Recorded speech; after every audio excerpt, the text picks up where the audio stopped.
اور یوگنڈا۔ تو جو ہی ہم اندر داخل ہوئے تو انہیں ایک دم سر اٹھایا، کہا مرحباً بجیش المہدی، مرحباً بجیش المہدی، مرحباً بجیش المہدی۔ 3 دفعہ انہوں نے اس کو دہرایا اور ہمارا بڑا زبردست اکرام کیا۔ تو دعوت کی انتہا وہاں جاتی ہے اور یہودیت کی انتہا دجال تک جاتی ہے۔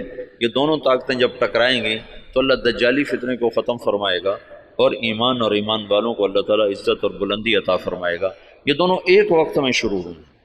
1926 میں جب ان کا اقتدار مستحکم ہو گیا تو انہوں نے یہ طے کیا کہ یہودیوں کو دوبارہ لا کے آباد کیا جائے اور یہاں ایک اسرائیلی یہودی ریاست بنائی جائے۔ سیہونی تحریک جس کو کہتے ہیں، سیہون ایک پہاڑ ہے جہاں داؤد علیہ السلام عبادت کیا کرتے تھے بقول ان لوگوں کے، تو سیہون کے نام سے سیہونی تحریک نے اپنا نظام چلایا تو اسرائیل وجود میں آیا۔ اس کا آخری سرا دجال کے ساتھ ملتا ہے، لد، باب و لد جو ان کا سب سے بڑا اڈا ہے جہاں دجال قتل ہوگا۔ تو اللہ تعالیٰ نے مولانا الیاس صاحب رحمۃ اللہ علیہ سے دعوت کو اس وقت اٹھایا جب دعوت کے نام کو جاننے والے علماء بھی نہیں تھے، وہ بھی اسے اوپرا سمجھتے تھے اور ان کے ہاں بھی اس پر انکار شدید تھا، لیکن اس بندے کے گشتوں نے آہستہ آہستہ آہستہ آہستہ فضا کو ہموار کرنا شروع کیا۔ پھر مولانا الیاس صاحب نے بڑے بڑے علماء کو بلایا کہ اب آپ کے میوات کا دورہ کرو، تو انہوں نے میوات میں دیکھا زندگی کو بدلا ہوا، حالات کو پلٹا کھایا ہوا، تو کچھ اعتراف زبانوں پہ آنے لگا۔ 1944 میں جب دنیا سے جا رہے تھے تو میوات میں صرف باقی نہیں، صرف میوات میں بہت اچھی فضا کام کی پیدا ہو چکی تھی، اور کچھ دہلی شہر میں۔ عبدالعاظ صاحب مولانا الیاس صاحب کی وفات سے 6 مہینے پہلے پہنچے ہیں نظام الدین، پھر اس کے بعد تبلیغ کے ہو کے رہ گئے، پھر ساری زندگی اور کوئی کام نہیں۔ مولانا الیاس صاحب کے اس وقت 6 ماہ باقی تھے، اور اس وقت وہ شدید بیمار تھے۔ جب عبدالعاظ صاحب کو پتہ چلا، یہ وہاں دلی میں نوکری کرتے تھے، ان کو پتہ چلا کہ نظام الدین میں کوئی بزرگ ہیں جو لوگوں کو نمازی بناتے ہیں۔ اس وقت یہ شروع میں ہم نے بھی ایسے ہی سنا کہ ایک تبلیغی جماعت ہے جو لوگوں کو نمازی بناتی ہے۔ تبلیغ کی گہرائی تو کیا زبردست چیز ہے۔ تو کہنے لگے میں دیکھنے گیا کہ بھائی وہ کیسے نمازی بناتے، تو بس وہ جو پہلی دفعہ گئے تو وہیں کے ہو کے رہے۔ مولانا سعید خان صاحب کو 4 سال کی صحبت نصیب ہے، مولانا الیاس صاحب کی صحبت میں 4 برس رہے، مسلسل 4 برس گزارے۔ مولانا عبید اللہ صاحب رحمۃ اللہ علیہ وہ تو بہت پہلے فوت ہو گئے تھے، 1989 میں فوت ہو گئے تھے، تو ان کو بھی کافی لمبا عرصہ مولانا الیاس صاحب کی صحبت نصیب رہی۔ بیٹے مخالف تھے، تو 1944 میں جب مولانا الیاس صاحب کا انتقال ہونے لگا ہے تو انہوں نے مولوی یوسف صاحب کو بلا کر کہا بیٹا آجا مل لے میں جا رہا۔ وہ جو سینے سے لگایا اس میں نسبت اللہ نے منتقل فرما دی، اور مولانا یوسف صاحب نے فرمایا اپنے باپ کے مرنے سے 1 دن پہلے مجھے تبلیغ پہ 100 اعتراض تھے، 100 اعتراض۔ باپ کے مرنے کے بعد اللہ نے تبلیغ کا کام کھولا۔ مولانا الیاس صاحب تبلیغ کے کام کو اجمالی طور پر چھوڑ گئے تھے، مولانا یوسف صاحب نے اس کو کھولنا شروع کیا۔ دن میں 18 گھنٹے بولنے والا آدمی تھا، سوائے سونا اور نماز اور لکھنا، ان 3 اوقات کے علاوہ وہ شخص کی زبان بند نہیں، مسلسل جیسے اللہ بلوا رہا تھا۔ بھرپور جوانی میں چلے گئے، 48 برس کی عمر میں انتقال فرمایا۔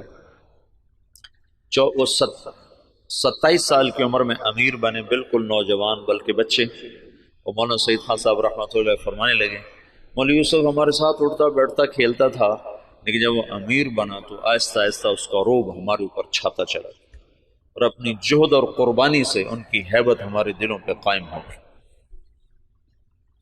ایک دفعہ 3 گھنٹے بیان فرمائے اس حال میں کہ یہاں ایک پھوڑا تھا جس سے خون مسلسل رس رہا تھا، تو ایک آدمی پاس بیٹھا ہوا تھا، وہ یہاں رکھتا تھا کپڑا، جب وہ خون سے تر ہو جاتا تو وہ ہٹا لیتا، دوسرا رکھتا تھا، پھر وہ خون سے تر ہو جاتا وہ ہٹا لیتا، پھر وہ تیسرا رکھتا تھا، اور وہ مسلسل بیان فرماتے۔ باپ والی کیفیت منتقل ہو گئی کہ مولانا الیاس صاحب کے یہاں پھوڑا نکلا ہے، اب اس کو کٹ دینا تھا، کٹ دینے میں تکلیف ہونی تھی، تو مشورہ کر رہے تھے کہ اس کو کریں کیسے۔ تو مولانا الیاس صاحب کو پتہ چلا تو انہوں نے فرمایا ایسا کرو کچھ میواتی میرے آگے بٹھا دو، پھر جو مرضی مجھ سے کر لیں۔ تو انہوں نے کچھ میواتی آگے بٹھائے، مولانا الیاس صاحب نے بیان کرنا شروع کر دیا اور ہاتھ یوں کر دیا، تو انہوں نے سارے ہاتھ کو کھرچ کھرچ کے صاف کیا، لیکن ان کا ہاتھ ایسے بھی نہیں ہوئے، وہ یوں بھی نہیں ہوئے۔ اس قدر انہماک اور فنائیت اللہ نے عطا فرما دی باپ بیٹا کو کہ اللہ نے ایک چیز کو وجود دینا تھا، ایک مدت ہوئی تھی عوام اور خواص کے ذہن سے نکل گیا تھا، اور بس صرف اسلام کو ایک ہی شکل میں دیکھتے تھے کہ حکومت آئے گی تو اسلام آئے گا، حکومت آئے گی تو اسلام آئے گا، طاقت ہاتھ میں ہوگی تو اسلام آئے گا، ورنہ اسلام آ ہی نہیں سکتا۔ اور انقلاب کا مطلب صرف حکومت کی تبدیلی کو لے لیا تھا۔ بعض الفاظ ایسے ہیں جو اپنے اصل معنی سے نکل کر مجاز میں اتنے استعمال ہوئے ہیں کہ اصل معنی ویسے ہی ختم ہو کے رہ گیا۔ ان میں سے ایک انقلاب بھی ہے۔ انقلاب تو قلب سے ہے، قلب پر الف نون لگ کر باب انفعال بنا ہے۔ انقلاب ہے پلٹ جانا، دل کا پلٹ جانا۔ جب قلب سے ہے تو ادھر زیادہ جوڑ ہونا چاہیے، لیکن پھر کثرت استعمال ہوا انقلاب کا حکومت کے بدلنے پر، حالات کے انقلاب آ گیا، حکومت بدل گئی، انقلاب آ گیا، پیپل پارٹی آ گئی، انقلاب آ گیا، نون لیگ آ گئی، انقلاب آ گیا، قاف لیگ آ گئی۔ تو انقلاب جیسے برباد، وہ تو برباد ہو گیا۔ برباد، برباد کا کیا مطلب ہے؟ برباد کا مطلب ہے جس کا نقصان ہو جائے وہ تو برباد ہو، جس کا کوئی بہت بڑا حادثہ ہو جائے وہ تو برباد ہو گیا، جس کا کاروبار بیٹھ جائے وہ تو برباد ہو گیا۔ حالانکہ برباد یہ مرکب ہے، فارسی کا لفظ ہے، مرکب ہے۔ بر باد، بر باد، بر الگ ہے، باد الگ ہے۔ بر کہتے ہیں اوپر اور باد کہتے ہیں ہوا کو، تو بر باد کا مطلب ہے ہوا کے اوپر۔ یہ مطلب تمہیں معلوم تھا پہلے کبھی؟ یہ اپنے اصل مطلب میں کبھی استعمال ہی نہیں ہوا۔ بر باد، جس کی دکان بیٹھ جائے وہ ہوا میں اڑ رہا ہوتا ہے۔ یہ تو ایک تعبیر ہے کہ جیسے پتا ٹوٹتا ہے نا، پتا ٹوٹتا ہے پھر وہ ہوا کے رحم و کرم پر ہو جاتا ہے، اس کی کوئی منزل نہیں رہ جاتی نا، ہوا کے جھونکے جدھر لے جائیں وہ ادھر کو اس کی سمت ہو جاتی ہے۔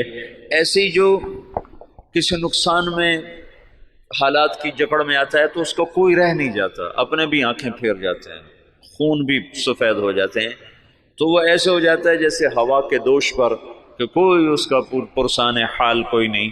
تو اس لیے برباد کو وہاں سے یہاں ڈال دیا گیا۔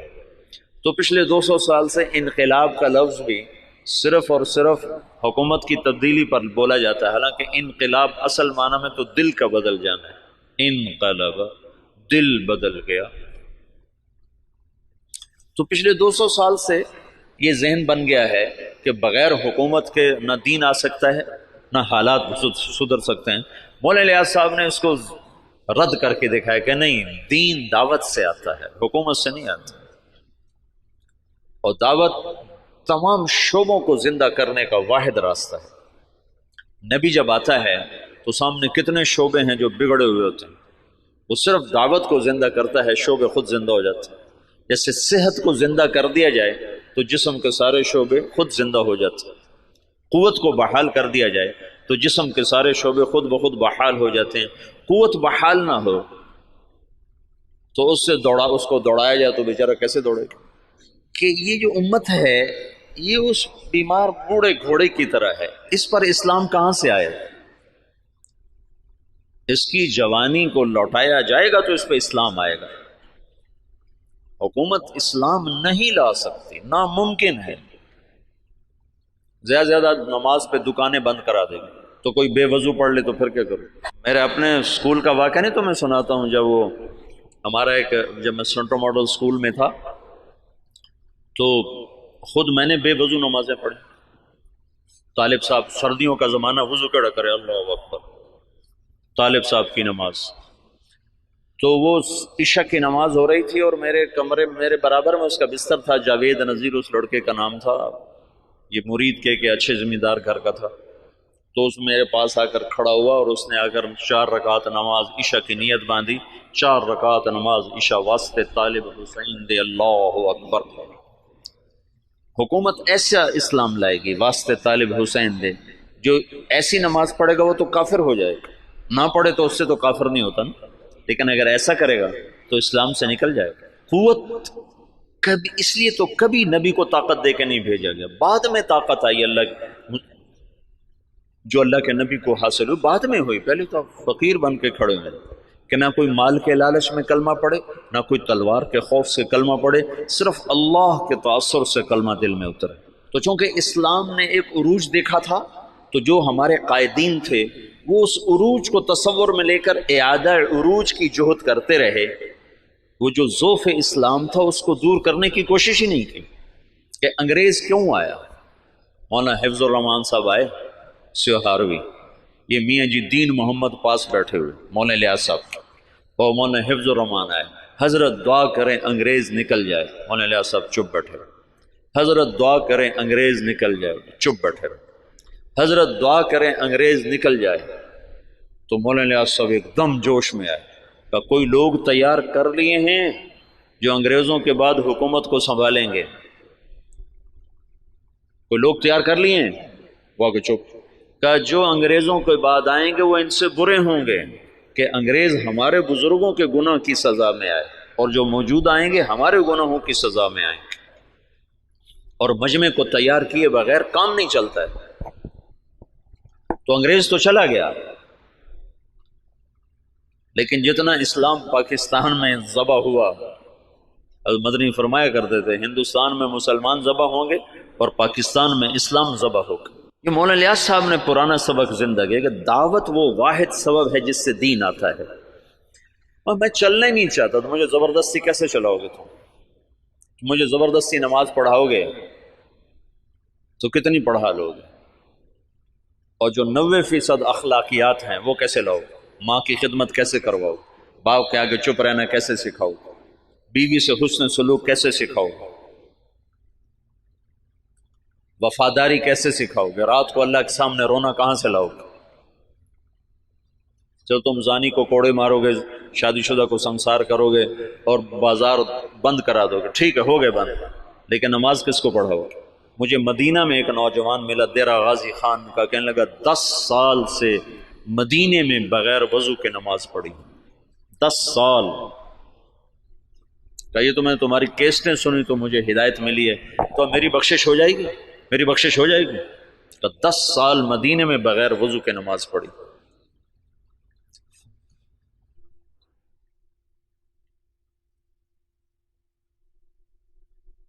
چونکہ اسلام کا سیاسی پس منظر 1000 برس سے زیادہ ہے، تو جب زوال آیا تو قائدین کا ذہن ادھر گیا کہ اس زوال کو دور کیا جائے، زوال دور کیا جائے اور مسلمانوں کو دوبارہ شان و شوکت پہ لایا جائے، لیکن اس زوال جس وجہ سے آیا تھا اسے دور کرنے کی کوشش کیے بغیر زوال کیسے دور ہوگا؟ جب 95% لوگ بے نمازی ہوں زوال کیسے دور ہوگا؟ جب 100% لوگ بد اخلاق ہوں، ماؤں سے بدتمیز ہوں، باپ کا گریبان پکڑیں، ترازو میں ناپ تول میں کمی کریں، خود جوئے کے اڈے چلائیں، زنا کے اڈے چلائیں، نشے کے اڈے چلائیں، تو ان میں کیسے دین کون لائے گا؟ تو جب اندر ایمان اترتا ہے تو پھر سارے شعبے زندہ ہو جاتے ہیں۔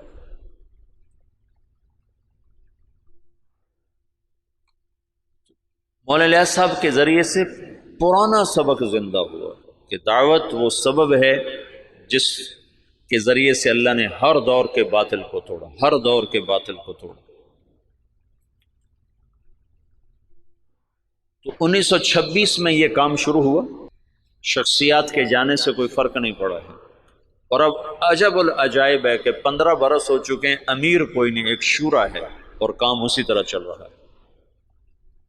اور عجب العجائب ہے کہ گونگے بھی دین کے داعی بن کے چل رہے ہیں۔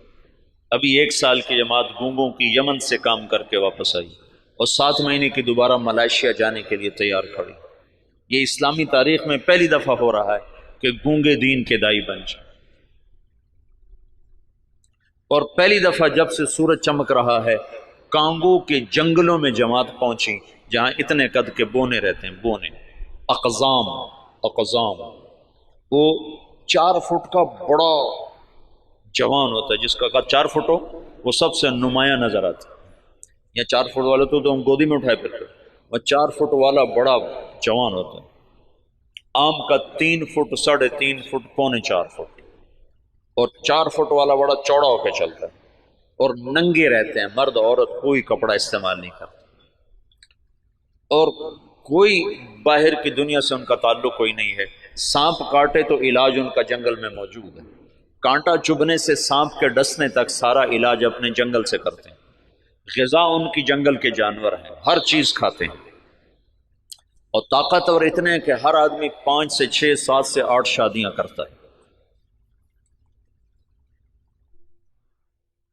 کوئی کشتے نہیں کھاتے۔ کتنے لوگ بیچاروں کے گردے ختم ہو گئے کشتوں کے چکر میں، گردے گنوا بیٹھے، گولی اندر تے دم جلندر چلا گیا۔ ان کو اللہ نے ایسی قدرتی طاقت دی ہوئی ہے، اور جب سے وہ پیدا ہوئے انہوں نے اسلام کا نام نہیں سنا۔ آج سے 12 برس پہلے وہاں پہلی تبلیغی جماعت پہنچی، مالی سے جماعت بنی، مالی ہو گئے کانگو سے گئے جنگل، اور جنگل کے ترجمان ساتھ لیے، انہوں نے وہاں دعوت کا کام چلایا، تو 270 آدمی پہلی دفعہ مسلمان، اور ان کو لباس، وہ بیچارے لباس پہن کے اوکھے ہو گئے، ایک ہی کیتا جو ساڑھے نال ہے، اوکھے ہو گئے۔ تو ان میں ایک ان کا سردار، وہ حج کرنے کے لیے آج سے کوئی 8-9 سال پہلے حج کے لیے، تو کچھ علماء تھے جو تبلیغ کے بڑے مخالف تھے، تو ایک ہمارے دوست ہیں حسن کیمرونی، یہ حسن کیمرون سے جماعت گئی، مالی نہیں، کیمرون سے جماعت گئی تھی۔ تو حسن کیمرونی ہے، وہ مدینہ میں پڑھے ہیں، پھر ریاض سے PhD کی ہے، بڑا فاضل آدمی ہے، وہیں رہتا ہے۔ تو اس نے مجھے یہ سارے حالات سنائے، وہ خود بھی اس میں شریک تھا۔ تو وہ اس بونے کو لے کر گئے ان علماء سے، تو ان کا تبلیغ والے یہ کرتے ہیں، تبلیغ والے یہ کرتے ہیں، یہ کرتے ہیں، یہ کرتے ہیں۔ ان کا یہ سب کچھ جو کرتے ہیں بالکل صحیح ہے، ان پر یہ سارے اعتراض ٹھیک ہیں، پر اس بونے کی کارگزاری سن لو کہ تبلیغ والے یہ بھی کرتے ہیں۔ جب انہوں نے سنے حالات تو وہ سارے رونے لگے اور کہنے لگے تبلیغ حق ہے، ہم نفس پرستی کا شکار، اور اب ان کی تعداد تقریباً کوئی 5000 کے قریب ہو چکی ہے، وہ 270 سے اب 5000 تک پہنچ چکے ہیں۔ جب یہ واحد تحریک ہے، پہلے خیر القرون کو چھوڑنے کے بعد، خیر القرون کا کوئی ٹکر نہیں، خیر القرون کے بعد یہ پہلی دفعہ دنیا میں ایسا ہوا ہے کہ کسی تحریک نے 6 بر اعظم کے مسلمانوں کو متاثر کیا۔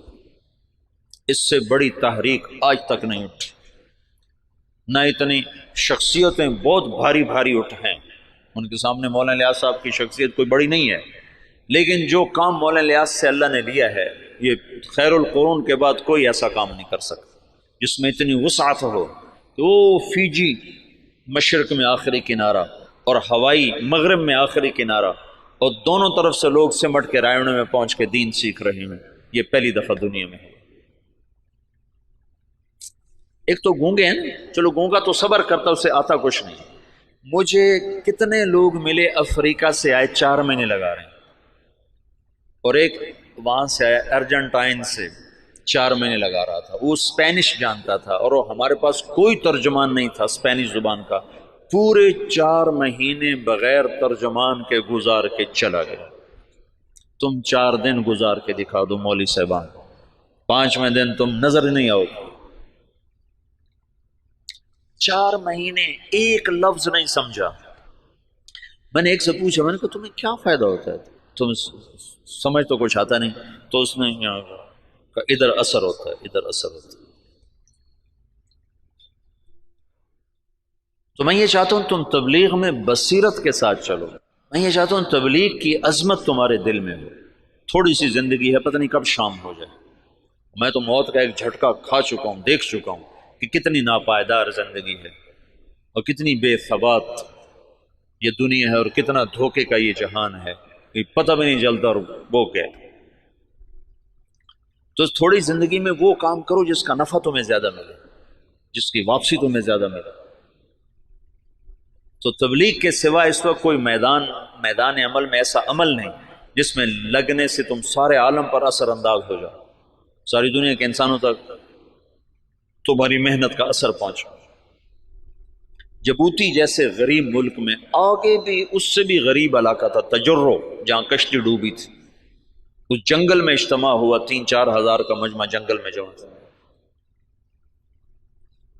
یا کتنے بڑے بڑے اشتہار لگتے ہیں، 300-400 سے زیادہ آدمی اکٹھا نہیں ہوتے، اور وہ جنگل، وہ ایک نکر اور ایک بنیان، یہ ان کا لباس تھا، 24 گھنٹے میں ایک وقت کھانا کھاتے۔ یہ جماعتیں جب جاتی ہیں نا تو ان کو دیکھ کے بڑے حیران، اچھا تم سارا دن کھاتے ہو، دن میں 3 دفعہ کھاتے ہو، 3 دفعہ کھاتے ہو؟ ان کو حیران ہو کر کہتے ہیں اتنا کھاتے ہو تم، بیمار نہیں ہوتے؟ بیمار تو ہوئے پڑے۔ غربت انتہا درجہ۔ میں ایسے ساحل سمندر پر تھا، میں ایسے گیا دیکھنے تو سب کے وہ عصر کے بعد چائے پی رہے ہیں، چائے تو دیکھا وہ کالا کاوا پانی والا بغیر دودھ کے، ٹوٹی ہوئی پیالیاں، ٹوٹی ہوئی پرچیں، یہ ان کی بڑی عیاشی تھی کہ وہ سمندر کے کنارے چائے پی رہے تھے۔ نکر بنیان یہ ان کا لباس۔ وہاں تبلیغ پہنچ گئی، کوئی جانتا نہیں محمد الیاس کون ہے، کوئی جانتا ہی نہیں محمد یوسف کون ہے، انعام الحسن کون ہے، عبد الوہاب کون ہے، محمد سعد کون ہے، لیکن تبلیغ وہ ایسے کر رہے ہیں کہ جیسے رائمنڈ میں ہو رہی ہے، جیسے پاکستان میں ہو رہے۔ خود جبوتی والے ان کی زبان نہیں سمجھتے، وہ اور زبان، پہاڑ کی کوئی جنگلی زبان بولتے۔ تو تبلیغ کے معجزات اب نظر آتے ہیں، نظر، یعنی تبلیغ کی کرامت وہ نہیں جو چھپی ہوئی ہے، نظر آتی ہے۔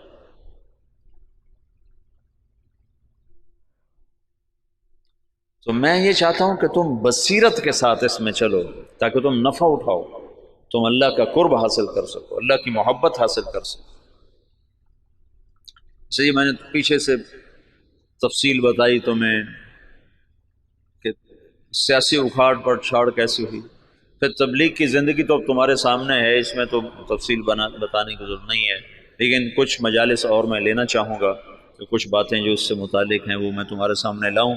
پھر لِيَهْلِكَ مَنْ هَلَكَ عَنْ بَيِّنَةٍ وَيَحْيَىٰ مَنْ حَيَّ عَنْ بَيِّنَةٍ، پھر یہ نہ ہو سکے کہ ہمیں پتہ کوئی نہیں تھی۔